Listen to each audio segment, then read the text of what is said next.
Bonsoir à tous. Je vous dis deux mots sur Tobam parce qu'on est quand même beaucoup moins connu que Mandarine et que les autres.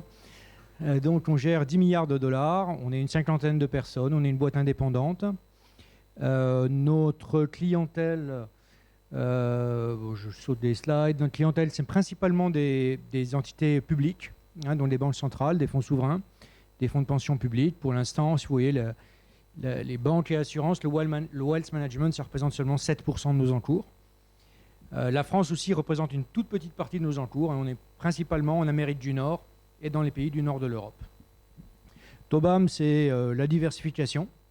Donc ce qu'on essaie de fabriquer à Tobam, c'est très exactement le portefeuille le plus diversifié que l'on peut créer dans un univers d'investissement donné. Donc le client va choisir un univers d'investissement. Ça peut être les actions émergentes, les actions suisses, les obligations à haut rendement, ou alors même le multi-asset. Tobam, c'est une société de gestion quantitative, ça veut dire qu'on a beaucoup de scientifiques, on a 22 mathématiciens chez Tobam. Et ces 22 mathématiciens se sont intéressés très tôt à un nouvel objet mathématique, le Bitcoin. Donc les premiers investissements en Bitcoin chez Tobam, ça date de 2013. Assez rapidement, on s'est aperçu qu'on n'était pas seul à investir, donc on a institué un dîner du Bitcoin à Tobam une fois par mois, au cours duquel on échangeait nos expériences respectives. Et c'est lors d'un de ces dîners, en 2016, que j'ai dit à mes camarades, il y a quand même une caractéristique du Bitcoin qui s'améliore année après année, c'est sa liquidité. Entre 2013 et 2016, la liquidité du Bitcoin a été multipliée par 1000, par 100 000%. Je leur ai dit, si ça continue comme ça, même les clients de Tobam, qui sont des mastodontes, ils vont pouvoir commencer à s'intéresser à ce nouvel animal-là. Et c'est comme ça qu'on a décidé d'investir à titre professionnel, cette fois-ci, sur le Bitcoin. Quand on investit à titre professionnel chez Tobam, qu'est-ce qu'on fait? On fait de la recherche. Et donc, on a créé un groupe de recherche qu'on a appelé le Crypto Research Project. Et on a embauché des ingénieurs et 2 mathématiciens qui ne font plus que de la recherche sur la crypto. La première mission que je leur ai donnée, c'est d'écrire une thèse d'investissement sur la crypto, sur le Bitcoin. Ils ont travaillé quelques mois là-dessus. Au bout de quelques mois, on était assez contents de notre travail. On a été le présenter à l'AMF, l'autorité des marchés financiers. Et c'est comme ça que l'AMF nous a autorisé à lancer le premier fonds ouvert investi en Bitcoin au monde. Ça date de 2017. On est resté le seul fonds ouvert investi en Bitcoin jusqu'à ce qu'il y a 3 mois, une société de gestion canadienne fasse la même chose que nous. OK ? Donc, je ne vais pas vous dire tout ce qu'on fait en crypto. Je vais plutôt vous présenter en 2 mots quelques éléments de notre thèse d'investissement. Le premier élément, c'est le Bitcoin. C'est très, très, très, très, très risqué. Il y a très peu d'actifs qui ont, enfin il n'y en a pas d'autres, qui ont dépensé souvent la barre des 100% de volatilité qui ont survécu. Donc vous voyez, là on a le cours du Bitcoin depuis 2012, la volatilité du Bitcoin depuis 2012. Pour vous donner une échelle de grandeur, l'action Lehman Brothers, la semaine de la faillite, n'a pas dépassé une vol de 100%. Donc on est vraiment dans une autre dimension du risque. Alors ça, c'est la mauvaise nouvelle. La bonne nouvelle, c'est qu'investir, c'est prendre des risques. Pourquoi je la joue comme ça? Parce que si vous pensez que le Bitcoin est 10 fois trop risqué pour vous, il suffit d'en acheter 10 fois moins. Voilà. On n'a pas le droit rationnellement d'exclure un actif à cause de son risque. Ce n'est pas une décision rationnelle. Quand vous examinez un actif, vous regardez si la thèse d'investissement vous convainc ou pas, et ensuite vous allez utiliser le risque pour calculer la quantité à investir, mais pas pour exclure ou inclure l'actif dans le portefeuille. À titre d'illustration, là on a représenté le risque que vous prenez si vous achetez 1 million d'actions américaines, 1 million de dollars d'actions américaines en bleu, et en orange vous avez le risque que vous prenez si vous achetez 25 000 dollars de Bitcoin. C'est beaucoup moins risqué d'acheter 25 000 dollars de Bitcoin que d'acheter 1 million de dollars d'actions américaines. Et comme ça, une bonne fois pour toutes, on a désacralisé le tabou du risque du Bitcoin. Alors, c'est quoi la thèse d'investissement de Tobam dans le Bitcoin? La thèse d'investissement de Tobam dans le Bitcoin, c'est que le Bitcoin possède les qualités fondamentales et les qualités empiriques qui pourraient en faire potentiellement un nouvel étalon de mesure de la valeur. Le mot le plus important dans la phrase que je viens de dire, c'est le mot potentiel. Je ne suis pas en train de vous dire que c'est un étalon de mesure de la valeur, ce serait un mensonge. Aujourd'hui, personne ne mesure la valeur des choses en Bitcoin. On mesure la valeur des choses, l'étalon de mesure de la valeur aujourd'hui, c'est le dollar. OK? Mais c'est justement parce que ce n'est pas un étalon de la mesure de la valeur, mais qui pourrait le devenir, que c'est un investissement qui peut être intéressant. Le jour où il sera un étalon de mesure de la valeur, ce sera trop tard. Chaque fois que vous investissez, c'est sur la base d'une thèse d'investissement qui repère quelque chose qui est potentiel mais non avéré. Une fois que c'est avéré, c'est trop tard. Hein, si vous avez une thèse d'investissement qui vous dit que l'action Apple peut atteindre les 5 000 $ par action, il ne faut pas attendre que ça atteigne les 5 000 $ par action pour acheter. Et ça, c'est très, très, très important. Okay. Le deuxième mot important que j'utilise ici, c'est le mot étalon. L'étalon, c'est quoi? C'est ce qui sert à mesurer. Hein, là où on est en France, donc vous avez peut-être reconnu cette photo, hein, c'est le mètre étalon et le kilogramme étalon. Dès que vous voulez mesurer quelque chose, vous avez besoin d'un étalon. C'est quoi l'économie? L'économie, c'est un lieu où on produit, où on échange, où on stocke des biens, des services, du travail, des contrats, des innovations. Pour que cette production, ce stockage ou cet échange ait lieu, il est nécessaire de mesurer la valeur des choses. Et si vous avez besoin d'une mesure, il vous faut un étalon. Okay. Pendant très longtemps, je disais que pour comprendre le Bitcoin, il faut comprendre que le Bitcoin, c'est de l'or en mieux. C'est assez récemment que je me suis rendu compte de mon erreur. En fait, je ne pense pas que le Bitcoin, c'est de l'or en mieux. Je pense que c'est l'or qui est du Bitcoin en moins bien. Alors pourquoi j'ajoute comme ça? Parce que plus je réfléchis à l'histoire de l'économie, plus il me semble que ça devient évident que l'histoire de l'économie, elle se double d'une longue quête de l'étalon de mesure de la valeur. Hein, cet été, j'ai visité avec mes enfants le musée d'archéologie de Saint-Germain-en-Laye. Et dans le musée d'archéologie de Saint-Germain-en-Laye, j'ai vu qu'on avait découvert des amoncellements de pointes de flèches en silex. De l'époque, on n'était pas encore agriculteurs, de l'époque, on était des chasseurs-cueilleurs. Hein, et des amoncellements tels qu'ils ne peuvent s'expliquer que par de la thésaurisation. Ça veut dire qu'avant même le développement de l'agriculture, on avait besoin de mesurer la valeur des choses en s'aidant d'un étalon. Quand ces pointes de flèches sont devenues faciles à produire, on a migré vers les biens agricoles. Et encore aujourd'hui, vous avez des tribus Maasai au Kenya qui mesurent la valeur des choses en tête de bétail. Quand les produits agricoles sont devenus faciles à produire, on a été vers les métaux précieux. D'abord le bronze, puis le fer, puis l'argent. Quand on a su miner facilement de l'argent, on a été vers l'or. Okay. Mais c'est très important de comprendre que dès lors qu'un étalon de mesure de la valeur donne l'impression qu'il est facile à produire, eh bien, il faut en changer.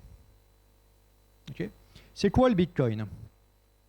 Alors, pour comprendre ce que c'est que la blockchain, alors le Bitcoin, c'est un animal qui a été introduit par Satoshi Nakamoto en 2008. Satoshi Nakamoto, c'est un pseudonyme, donc c'est pas qui l'a créé, le Bitcoin. Il a inventé deux trucs, ce bonhomme-là. Il a inventé la blockchain et le Bitcoin. Hein, il y avait une blockchain, c'était le Bitcoin. Le Bitcoin, c'était une blockchain. C'est quoi la blockchain? Pour comprendre ce que c'est que la blockchain, il faut imaginer une immense planète. Pas une planète de la taille de la Terre ou de Jupiter, mais une planète de la taille de la Voie lactée. Et dans cette énorme planète, il faut remplacer chacun des atomes de la planète par un coffre-fort. Et vous pouvez accéder à chacun des coffres-forts de deux manières. Soit vous avez la clé publique, ça va vous permettre de regarder, d'ouvrir une petite fenêtre et de regarder combien de Bitcoin il y a dans votre coffre-fort. Ou ça va vous permettre aussi de mettre plus de Bitcoin dans votre coffre-fort. Si vous avez la clé privée, vous allez pouvoir ouvrir le coffre-fort, vous saisir des Bitcoins qui sont dans le coffre-fort et les mettre dans un autre coffre-fort. Pour que cette immense planète fonctionne dans des conditions de sécurité satisfaisantes, il faut de la puissance de calcul. Et pour avoir de la puissance de calcul, il faut la rémunérer. Ceux qui prêtent leur puissance de calcul s'appellent les mineurs. Et pour rémunérer les mineurs, Satoshi Nakamoto a imaginé une loterie. Une loterie qui fait que toutes les 10 minutes, il y a un mineur qui est tiré au hasard et qui reçoit un nombre fixe de Bitcoin. Donc quand on a commencé à miner en 2009, au bout de 10 minutes, il y a un mineur qui a été tiré au hasard qui a reçu 50 Bitcoins. Les 10 minutes suivantes, il a reçu 50 Bitcoins aussi. Les 10 minutes suivantes, il y en a un autre qui a reçu 50 Bitcoins. Et tout ça s'est poursuivi pendant 4 ans. Parce que tous les 4 ans, il y a un événement qui se passe, qui s'appelle le halving. Un événement au cours duquel la récompense est divisée par 2. Donc ça a été 50, 50, 50, 50 pendant 4 ans, puis 25, 25, 25, puis 12,5, 12,5, 12,5. Et maintenant, on en est à 6,25 Bitcoin toutes les 10 minutes. Cette progression, 50, 25, 12,5, 6, 25, ça s'appelle une progression géométrique. Une progression géométrique dont la raison est inférieure à 0,5, elle converge. Et la limite de cette convergence, c'est 21 millions. Et c'est ça la grande invention de Satoshi Nakamoto. Il a inventé la première monnaie à masse monétaire constante. La proposition économique du Bitcoin, c'est ça. C'est comme la proposition économique d'une voiture. Une voiture, vous avez deux moyens de la décrire. Soit c'est une boîte avec 4 roues, un volant, un accélérateur, un frein, un réservoir, un moteur, et vous savez ce que c'est qu'une voiture. Soit on commence par le premier principe de la thermodynamique. Là, on en a pour 30 ans à expliquer ce que c'est qu'une voiture. Le Bitcoin, c'est la même chose. Pour comprendre la proposition économique du Bitcoin, il faut comprendre qu'il y en a 21 millions. Et ça, c'est une révolution dans le monde de la monnaie. Parce que tous les étalons de mesure de la valeur qui ont précédé, ils avaient une masse monétaire illimitée. L'étalon de mesure de la valeur aujourd'hui, c'est le dollar. Alors, est-ce que vous savez qu'au cours du XXe siècle et jusqu'en 2008, on a produit 2,8% de dollars supplémentaires tous les ans. Depuis 2008, en moyenne, on en produit 20% de dollars tous les ans. Donc le dollar est massivement inflationniste. Pourtant, il n'y a pas d'inflation. Pourquoi il n'y a pas d'inflation? Parce qu'on ne la calcule pas. Vos principaux postes budgétaires ne sont pas comptés dans l'inflation. Quel est votre premier poste budgétaire? Ce n'est pas le logement. Votre premier poste budgétaire, à l'ensemble d'entre vous, c'est les impôts. OK? Les dépenses publiques, en 1958, c'était à peu près 22% du PIB. Aujourd'hui, c'est 62% du PIB. Cette énorme contribution à l'inflation n'est pas tenue en compte dans l'inflation. Le logement non plus n'est pas proprement tenu en compte dans l'inflation. Donc on ne calcule pas d'inflation, donc il n'y en a pas. OK? C'est comme si j'avais un thermomètre à température fixe ici, puis je vous dirais, il fait 40 degrés dans cette pièce de manière stable. Non. OK? Le prédécesseur du dollar, c'est le denarius romain. Le denarius romain, c'est la monnaie de l'Empire romain. Pendant des siècles et des siècles, les Romains ont mis 4 grammes d'argent par pièce de denarius. Jusqu'à un jour, les Romains disent, après tout, nous sommes l'Empire romain. Après tout, c'est le denarius. On va dénoncer les accords de Bretton Woods. Quelques milliers d'années avant les Américains, les Romains ont décidé de débaser leur monnaie et d'inclure de moins en moins d'argent dans les pièces de denarius. À la fin de l'Empire romain, il y avait 0,1 gramme d'argent par pièce de denarius. Autant vous dire qu'entre-temps, il y a eu de l'hyperinflation. L'ancêtre de tout ça, c'est l'or. Mais l'or aussi est inflationniste. Pourquoi? Pour 2 raisons. La première, c'est toujours la technologie. Figurez-vous que les mines d'or sont de plus en plus productives. Aujourd'hui, la production d'or augmente tous les ans d'à peu près 2% par an. Tout simplement parce que la technologie a progressé. Une mine d'or du début du siècle n'était pas aussi productive qu'une mine d'or d'aujourd'hui.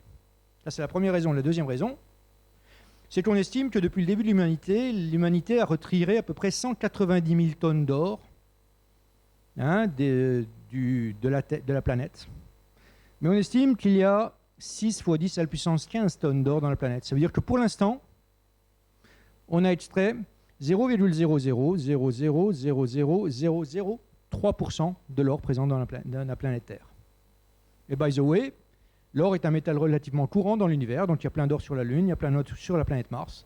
On ne trouvera jamais un Bitcoin sur la Lune ou dans la planète Mars. OK? Donc il me reste encore 1 minute. 1 minute pour parler des critiques contre le Bitcoin.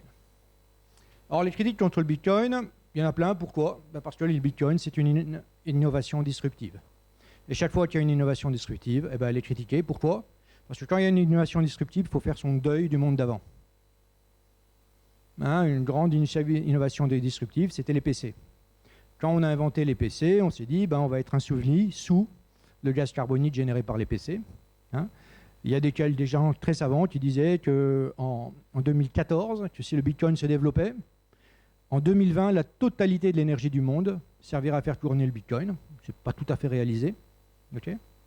Donc toute innovation disruptive doit passer par les cycles du deuil, décrites par Kubler-Ross, parce que dès lors que vous avez une innovation disruptive, il faut faire son deuil du monde d'avant. Donc c'est normal qu'une innovation disruptive soit critiquée. Okay? Après, en face de ces critiques, évidemment, il y a des critiques qui sont raisonnables. En face de ces critiques, on va mettre en place des solutions. Aujourd'hui, par exemple, la critique écologique sur le Bitcoin, elle est gérée par deux innovations. La première, c'est la décarbonation du Bitcoin. Donc, typiquement, le fonds de Tobam est compensé à 100% au niveau de ses émissions de carbone. C'est une vieille tradition chez nous. Tobam compense 300% de ses émissions de carbone depuis plus de 10 ans. D'accord ? Je crois que j'en suis à 15 minutes, donc je vais m'arrêter là. Je vous remercie.